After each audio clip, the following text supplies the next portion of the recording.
My name is James Calloway. I'm 47 years old.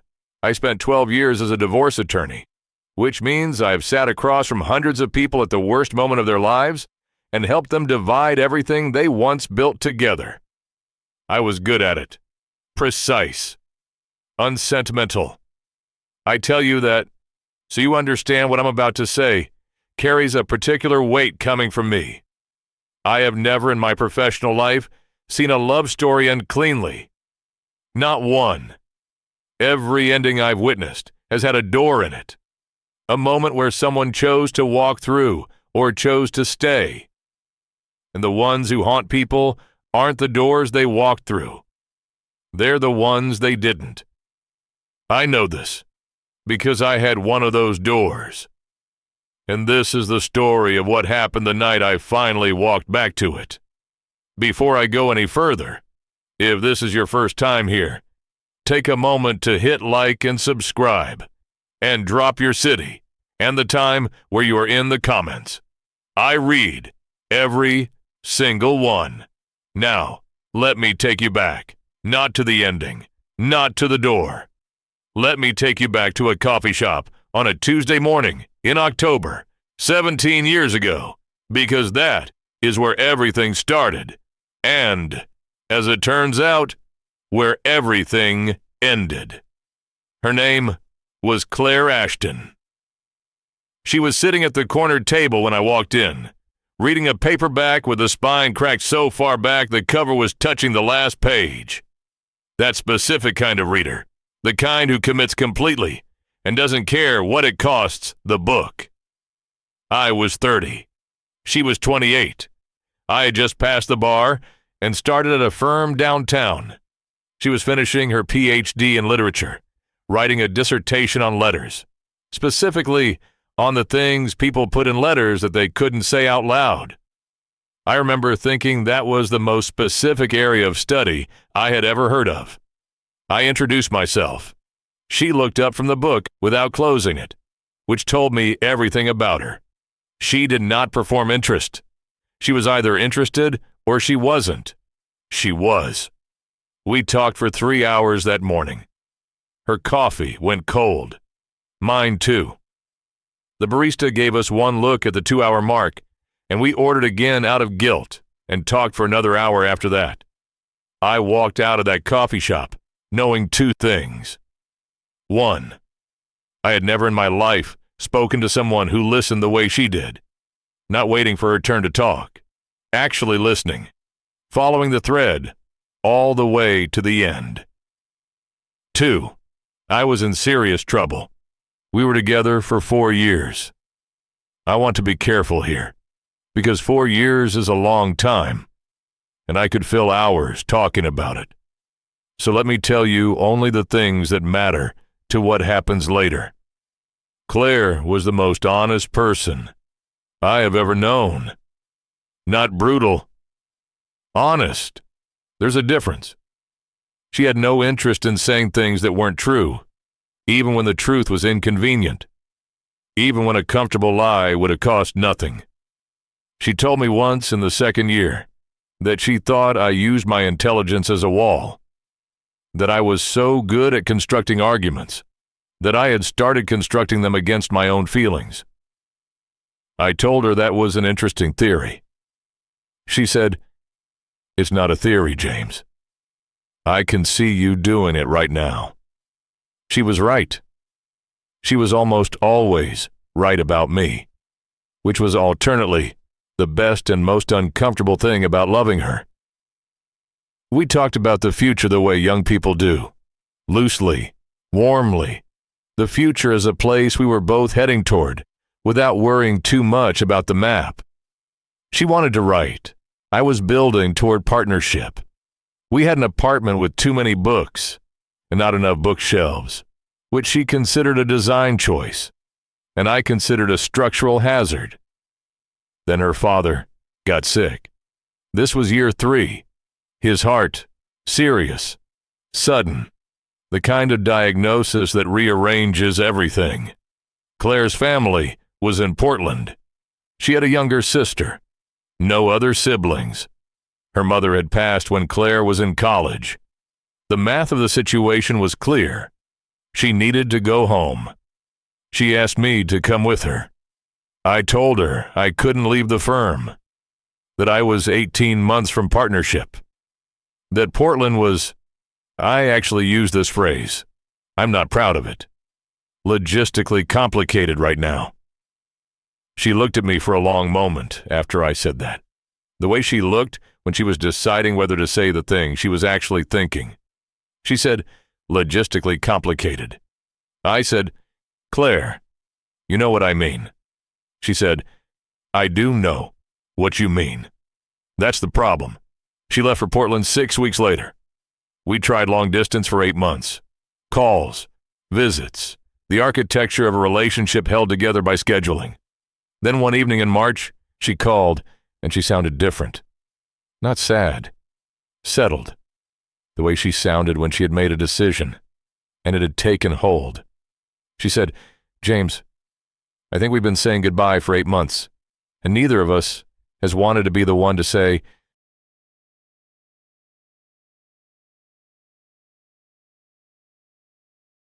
it out loud. I could have argued. I had arguments ready. I was always ready. Instead, I said, is that what we've been doing? She said, yes. A silence. She said, you should have come with me. I said, I know. Another silence. Longer. She said, okay. That was it. That was the whole ending of 4 years. One word, quietly. The door closing from the other side.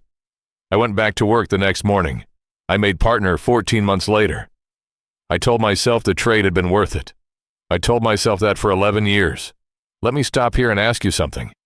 Have you ever made a decision that felt like logic at the time and like loss every year after? Drop a comment if you know that particular kind of quiet regret. Not loud, not dramatic. Just there. Like a room in your house you stop going into. Here is what I knew about Claire over those 11 years. She finished her PhD. She published a book, Essays on Letters and Language, well-reviewed.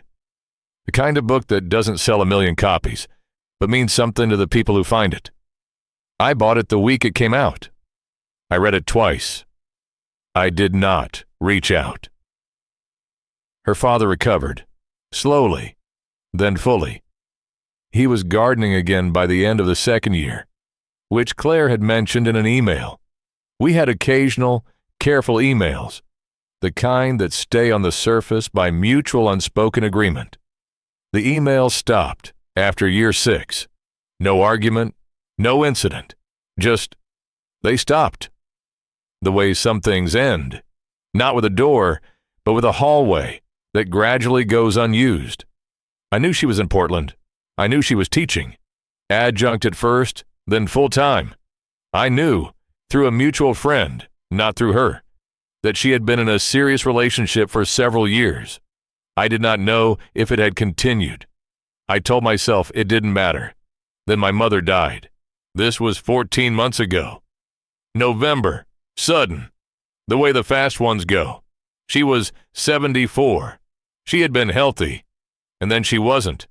And then she was gone in the space of 8 days, which is not enough time to say what needs to be said if you haven't been saying it all along. I flew home. I sat in the house I grew up in. I handled the arrangements, the calls, the casserole brigade of neighbors. I had done this before, professionally, 1,000 times, for other families. Doing it for your own family is a different country entirely. On the 3rd night, I couldn't sleep. I sat in my mother's kitchen at 2 a.m. with a cup of tea I wasn't drinking, and I thought about the things I had not done. The list was longer than I had expected. Somewhere near the bottom of it, beneath things I am not ready to talk about publicly, was Claire. Not in the dramatic way. Not with the cinematic longing of someone who'd spent 11 years pining. Just a quiet fact. I had chosen wrong that March. I had chosen the firm over the person, and I had understood this. in some managed corner of myself for 11 years and had done nothing about it, because doing something about it would have required admitting it clearly. And I had built a considerable career on the avoidance of clarity in my personal life. My mother had met Claire twice. She had liked her immediately, with the directness that women of her generation sometimes had about these things. After we broke up, she said only one thing to me about it. Once, and never raised it again. She said, "That one was real, James. The rest is just passing time." I had filed that away, in the same drawer where I kept the things I wasn't ready to look at. Sitting in her kitchen at 2 a.m, I opened the drawer. I found Claire's email address. It took me 4 days to write a message that said essentially 3 sentences. "I've been thinking about you. I'm sorry I didn't come to Portland. I'd like to talk if you're willing." I sent it on a Thursday evening. She replied on Saturday morning. The reply was short. She said she was sorry about my mother. She said she thought about that time often. She said she was willing to talk, and she gave me her number. I called that afternoon. She picked up on the second ring. Her voice was the same. That was the first thing. 11 years and her voice was exactly the same. The particular quality of it, unhurried, like she had all the time in the world for whatever you were about to say. We talked for 2 hours. It was not awkward. That surprised me. I had expected the stiffness of people who used to know each other trying to locate the frequency again. But we found it almost immediately. The same ease. The same rhythm. The way certain conversations just open up like they've been waiting. She told me about Portland, the teaching, the students she loved, and the administration she didn't. A novel she had been working on for 3 years and was almost afraid to finish. Her father was well. Still gardening. I told her about the firm, the cases I was proud of, the ones I wasn't, the strange, specific loneliness of being good at helping people end things. She laughed at that. A real laugh, not polite, the kind she had always had, sudden and unguarded. By the end of the call, something had shifted. Not back to what we were. Forward, maybe. Toward something that felt possible. Before we hung up, she said, "I'm coming to the city in 3 weeks. A conference. I'd like to see you if that's something you want." I said, "It's something I want." She said, "Okay, I'll text you the details." I set the phone down and sat in my apartment and felt, for the first time in longer than I could calculate, like I was about to walk through a door instead of away from one. 3 weeks.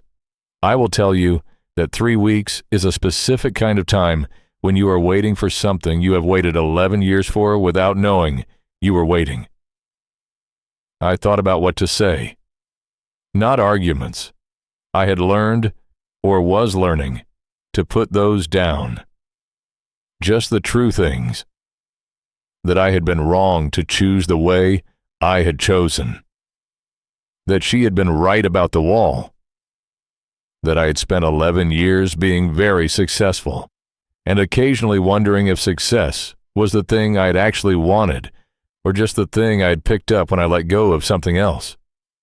I booked a table at a restaurant she would have liked. Quiet. Good food. Not trying too hard. I drove past it twice in the week before to make sure it was still there, which is the kind of thing you do when you're 47 and you've been a divorce attorney for 12 years, and you have seen too many times what happens when you take things for granted. The night before she was supposed to arrive, she texted, said she'd landed, said she was tired from the travel, but was looking forward to tomorrow. I replied, "Me too. Get some rest." She sent back a single word, "Finally." I looked at that word for a long time. Finally.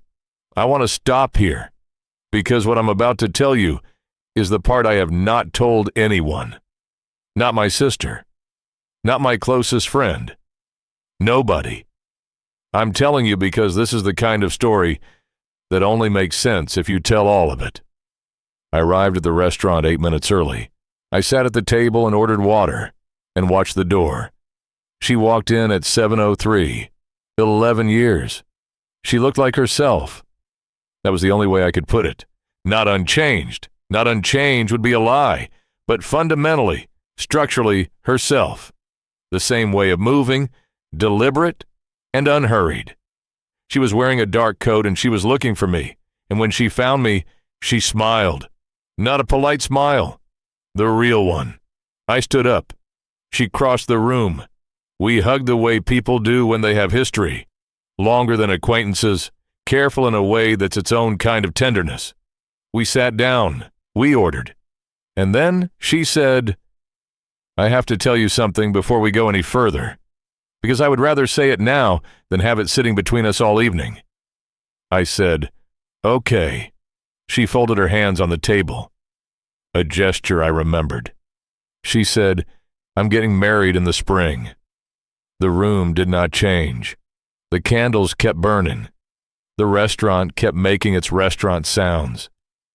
Nothing moved, except something in my chest that quietly rearranged itself. I said, "Tell me about him." She looked at me, checking if I meant it. I meant it. She told me. His name was Daniel. They had been together for 4 years. He was a high school history teacher.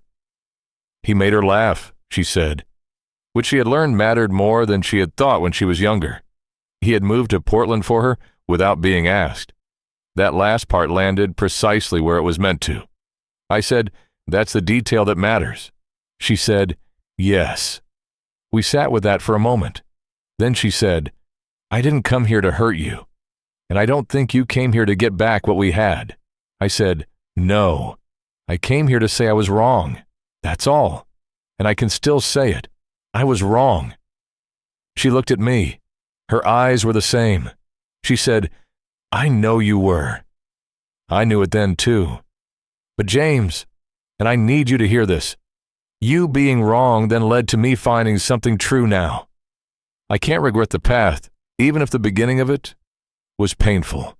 I said, "I don't want you to." She said, "Good." We ate dinner. We talked for 2 hours, the way we always could, and some of it was about the past, and some of it was about everything else. She told me about the novel. I told her about a case that had changed how I thought about my work. We split a dessert neither of us needed. When the check came, I paid before she could argue, and she let me, which meant she understood what it was. A closing. Not a failure. A closing. We walked out into the November cold together. The city was doing what cities do at night, lit and moving, indifferent to any individual story happening inside it. At the corner where our directions split, she stopped and turned to me. She said, "James." I said, "Yeah." She said, "You should find someone who makes you put the arguments down, because when you do, when you actually do, you're the best person in the room." I looked at her. I said, "That might be the kindest thing anyone has ever said to me." She said, "I know. I've been saving it." She hugged me once more. Then she walked away down the street, her coat dark against the lit city, not looking back, because she was someone who had always known how to walk toward things rather than away from them. I stood on that corner for a moment. Then I took out my phone. Not to call anyone. Not to message anyone.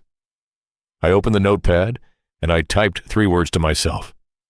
The way you write a thing down when you need it to be real. She was right. I went home. I sat in my apartment, and I thought about what she had said, that my being wrong had led her somewhere true. That is not consolation. That is not the comfort of someone letting you off the hook. That is the specific, difficult grace of a person who has done the real work of their own life and can look at the whole of it, the painful parts included, and say, "Yes, this is what I chose, and I choose it still." I did not have that yet, but sitting in my apartment that night, for the first time in a long time, I thought I understood what it would feel like. And I thought, that is the door. Not the one I missed 11 years ago. That one is closed, and it was right to close it. The door is this, the one that opens when you finally stop building walls long enough to admit what you actually want. I haven't walked through it yet, but I know where it is now, and I know I'm done standing on the wrong side of it. Claire got married in April. She sent me a message the week after. Short, warm, the kind that costs nothing to send and means everything to receive. She said, it was perfect. The garden was full of his mother's roses. I thought of you, because I know you would have had something precise and slightly overcomplicated to say about the floral arrangement. I replied, probably something about structural integrity. She replied with one line, that's exactly what I mean. Go find your door, James. I printed that out. It's on my desk, next to a cracked spine paperback I bought at a used bookstore last month. I haven't introduced myself to anyone over coffee yet, but I've stopped avoiding the corner table. If you've ever stood on the wrong side of a door for too long, this story is for you. And if someone in your life has ever been right about you in a way you weren't ready to hear, it's not too late to say so. Here's my question for you. Have you ever lost something and later understood that the losing was part of the path? Tell me in the comments. If this story found you at the right moment, pass it to someone who needs it. We'll see you in the next one.